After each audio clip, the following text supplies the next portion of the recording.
Hey guys, King of Charmander here. Today I'll be your judge, your jury, and your analyst. Now, this is the top 5 teams in Master League Classic 4 Go Battle Nights. Now, if you hate the Element Cup, but you're willing to go to the top dogs, as you see here, we have a clip from one of the greatest animes of all time, in my opinion.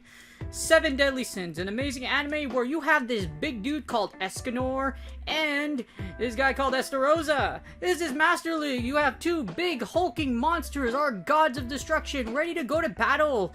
And one of you are either one going to end up in a pool getting melted by a supernova attack, or you're going to be the other guy, an absolute demon, ravaging through your opponents until you take all of their elo.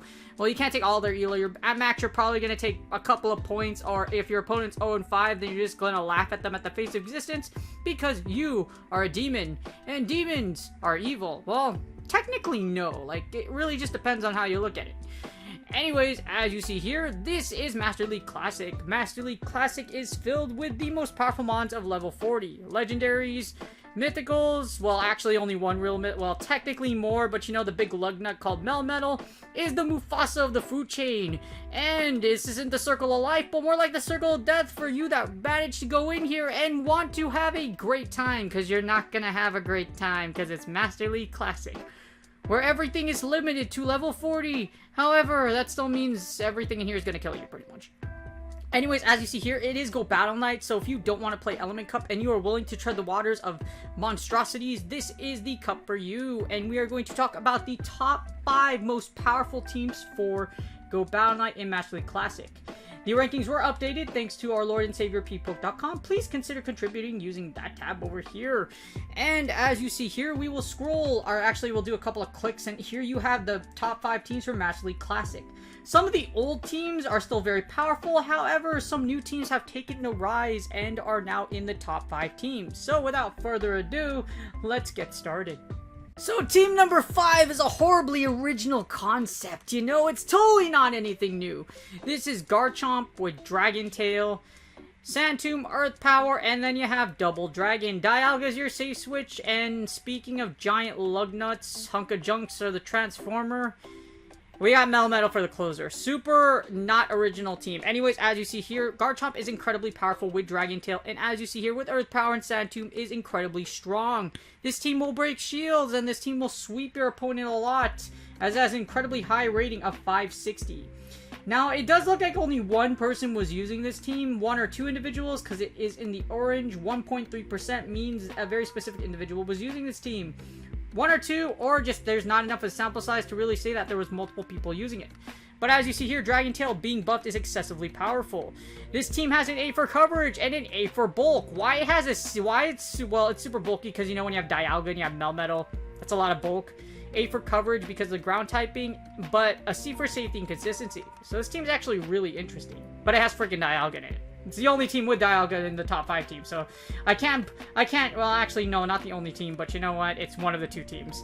As you see, at number 5, Garchomp is incredibly powerful for breaking shields, or you're gonna straight rip through your opponent with Dragon Tail. Thanks to the Dragon Tail buff, it feels like Charm, and it effectively allows you to take out your opponent. As here, it does really well against the top meta picks. If you manage to catch a Melmetal, it's freaking great for you, or if you catch like a, let's see, no, I think it's mostly Melmetal. Like, if you catch a Steel type, you're gonna be fine. But other than that, not really. As you see here, this team is excessively powerful, with your only problem really being other Garchomps. If you look over here, Garchomp can give you a hard time, so Yveltal. Metagross can also give you a hard time, so the con of not using, like, Dragon Tail is because, well, the con of using Dragon Tail is that you lose that ground coverage, because, you know, Mudshot is super effective against Steel types. So that's why Dragon Tail is like meh, but it still works. As you see here, you're going to be able to take out Groudon. You can also take out Ho, both Landorus's, Mewtwo. Dragon Tail flips a whole bunch of matchups that basically Earth Mudshot wouldn't, just because Dragon Tail got buffed. Dialga is your safe switch, Melmetal closes out, and this team's excessively powerful.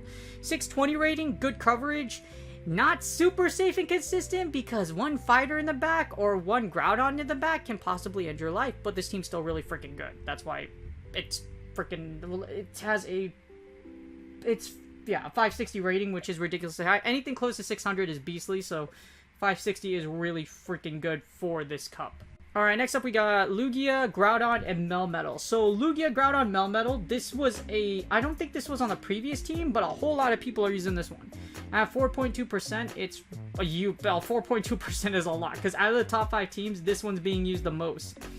At 4.2%, this team stands at 565, so it's a really great team. Remember about that Dragon Tail buff we were talking about? Well, guess what? This team has 2 of them. So you have Dragon Tail Lugia, and you have Dragon Tail Groudon. And then you have Melmetal close out. I'm guessing Groudon's your... I don't think Groudon's... I think Melmetal's your safe switch, and then you just realign with either Groudon or Lugia. Which just shows you how buffing Dragon Tail was kind of a bad idea, because, you know, as if we needed enough brain-dead charm strats or tap-tap strats.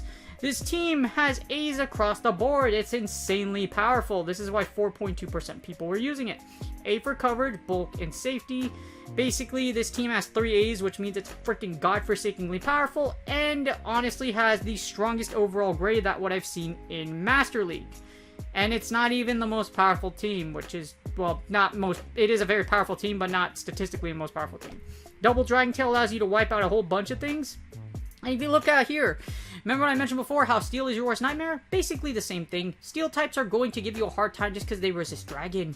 And as you see here, Yveltal and basically Ghost type, basically anything Lugia is weak to, Psychic is weak to Ghost. It's also weak to Dark types, and you're also weak to Mamoswine just because Mamoswine is an Ice type. So that's basically it, but as you see, the method of safe switching into Melmetal and then Breaking Shield and then Lugia and Groudon going to town with shield advantage is very powerful.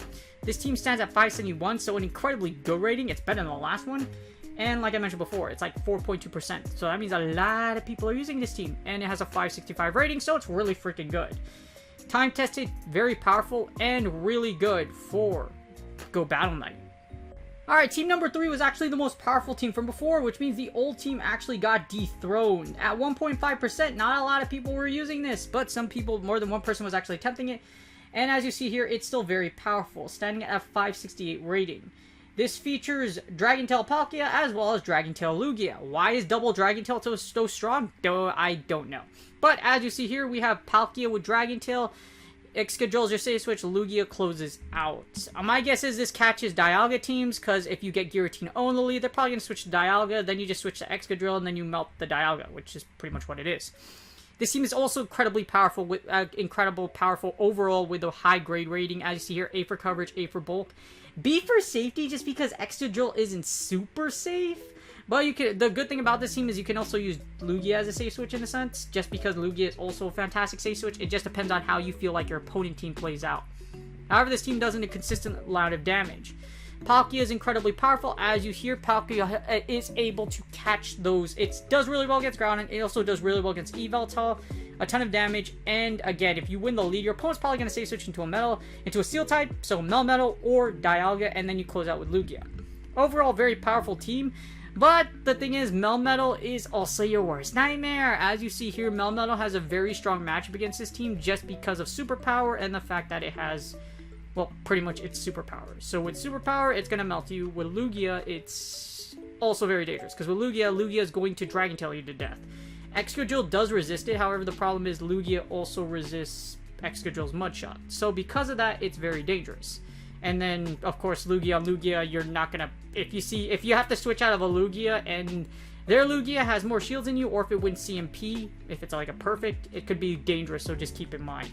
At 557, it has a great rating, but it just really depends. So, again, if you feel like this team's still really strong, but if you feel like Melmetal and Lugia are gonna give you a hard time, or if you don't like those, you might want to consider using something else. Alright, so the top 2 teams are actually new. They have a higher rating than the previous number 1 team. This one's actually really interesting because it doesn't have legendaries. Machamp lead, Snorlax safe switch, and Togekiss as your closer. Snorlax with Earthquake's really strong because with Earthquake you do heavy damage to steel types. So that's why Snorlax is a beast in Master League Classic. And then Togekiss 2 shield, as you see here. But this team's excessively powerful. Only 1.3%, one person was basically using this team, 1 or 2 people, and it's really strong at 574. But this team is a non-legendary team, which makes it extremely interesting. But as you see here, this team does really well. With 574, it's the second most powerful team, and it's incredibly strong. Its ratings don't match up to its ratings aren't great, but like I said, it basically Machamp is a beast in the lead. Snorlax with Earthquake's able to take on a lot of combinations, and a lot of your opponents might not be expecting the Earthquake. And then Togekiss 2 Shield is still very strong in this meta, especially if you're able to catch Dragon Tail Lugias or just anything with Dragon Tail in general in the back. As you see, this team has consistently will do a lot of damage. As far as the meta goes, this team is really good against the meta. The problem is with Machamp. Machamp isn't the bulkiest thing in the world. If you catch a Mewtwo or Gyro in Elite, it's going to suck a lot for you. Or a Dragonite, because Dragon flying types have become a lot more popular recently. And of course Lugias as well. But that's why you have Snorlax and Togekiss in the back. As you see here, what I mentioned before, basically the thing that's going to give you the hardest time are flying types. Or things that basically resist Machamp's counters. Kyogre and Groudon can also give you a hard time just because they can smack your way, but it's not exactly a bad matchup in the 2 shield. So in the 2 shield, you can try to break shields against Kyogre and Groudon, and then after that you can send Snorlax and Togekiss to sweep in the back. Or safe switch into Snorlax, try to win out the matchup, and then have Togekiss mow down Kyogre or Groudon, because Togekiss with 2 shields has a great matchup against Kyogre and Groudon. So this team has a very high threat score though, that's why it's kind of iffy. This team really takes advantage of the fact that Dragon Tail is a lot more popular now. So if you manage to catch Togekiss against a back row Dragon Tail, as you see a lot of teams that present to you did have Dragon Tail. Dragon Tail doesn't do well against Togekiss. Togekiss does do well against a lot of Dragon Tail users, so just keep that in mind. Especially if it boosts. That smile isn't just for show, and this team will do really well for you in the Go Battle Night. Again, this team doesn't have any legendaries or mythicals, so if you're strapped for cash and you really don't know what to do and you hate the Element Cup, this team might be the one you're looking for. And last but not least, we do have the most powerful team. Dialga lead, Giratina, I'm guessing Melmetal safe switch, or Gira O.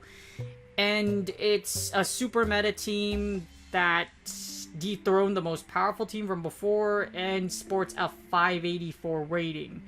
Meaning it's super powerful, it's super strong, and it's super annoying because it has 3 legendaries / mythicals. Dialga lead is still incredibly powerful.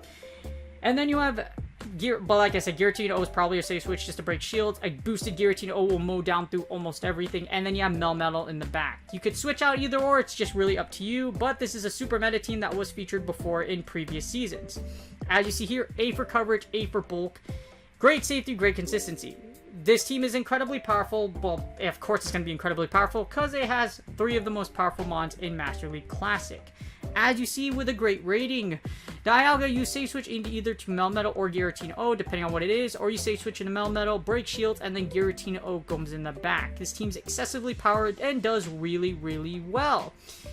However, the problem with this team, and I can see already, if you look over here, Yveltal and Garchomp. Garchomp will do work against this team if you manage to, well, yeah, if it's a mud shot, even if it's Dragon Tail, Garchomp does excessively well with Sandtomb and Dragon Tail, so it's going to mow down this team, pretty hard. And just because Garchomp can basically sweep this entire team if it gets enough energy. So it's a little dangerous if you're trying to figure it out, but like Crocodile isn't really that popular. You could probably see Yveltal, but unless Yveltal, like the thing about Yveltal, you still lose in the 2 shield against Dialga, so Yveltal isn't super bad.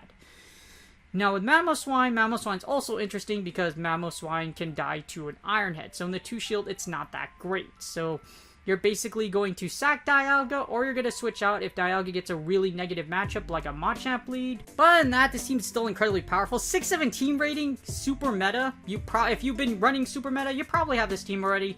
And it's, as you see statistically, it does incredibly well. So if you're lost for options and you have super meta, this team might possibly be for you. And 584 is nothing to scoff at. Anything close to a 600 rating will net you a lot of wins if you play the team really well.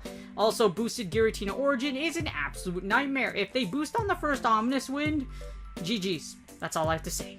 And that's GG's. I hope you guys enjoyed the video.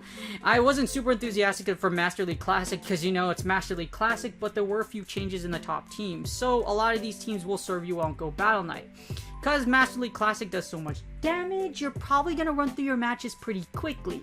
Not as quick as the Element Cup, but it just really depends on what you face. As you see, Dragon Tail teams have really taken over the top teams. That just goes to show you we really need a Dragon Tail buff. But if you like Open Master League Classic, it's going to be a great time for you because you got a whole 100 battles to do it. These top teams are all excessively powerful. It's there. If you don't have any Master League Pokemon, just do Element Cup. You don't hurt your head over the amount of Stardust you have to cost. And as you see here, a lot of Legendaries are still excessively powerful in Master League Classic. Especially with Dragon Tail, as you see with Dragon Tail. Anyways, I hope you guys enjoyed the video. If you like to, please like and subscribe. It's totally free. All you have to do is, you see that little box at the bottom right? All you have to do is put your mouse over it, and you can easily subscribe. It really helps me out for my goal for 3K subs by the end of the year. And I also do videos like this all the time, as soon as humanly possible. As you see, all these teams are excessively powerful. Like I mentioned before, if you don't like Master League, you still have the Element Cup for Go Battle Night. Sadly, these are the only two options we have, but it's Niantic. That's basically all I have to say. Anyways, good luck on your guys' Go Battle League sets. I wish you the best of luck. Go Battle Night is long, so again, pick your poison, Master League Classic or Element Cup. Good luck on your Go Battle League sets. Good luck at Go Battle Night, and I will see you guys on the next video.